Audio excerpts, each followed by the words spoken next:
ইফতারে আজ একসাথে মেতে উঠি আমের স্বাদে, আজ সবার হাতে হাতে মেতে উঠি ফ্রুটোর স্বাদে। ইফতার থেকে সেহেরিতে কোটি কোটি প্রাণ আজ আস্থার ভালোবাসায় মেতেছে ফ্রুটোময় স্বাদে।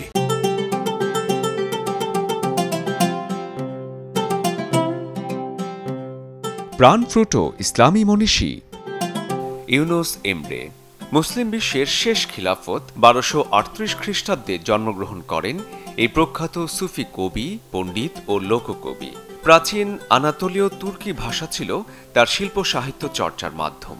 এই ভাষা থেকে আধুনিক তুর্কি ভাষার উৎপত্তি হয়েছে বলে ধারণা করে থাকেন ভাষাবিজ্ঞানীরা। তাই আনাতোলিয়ার সংস্কৃতির একজন প্রভাবক বলাই সমীচীন হবে। 1991 সালে ইউনেস্কো ইউনুস এমরের 750তম জন্মবার্ষিকীকে স্মরণীয় করে রাখতে বছরটিকে আন্তর্জাতিক ইউনুস এমরে বর্ষ হিসেবে ঘোষণা করে।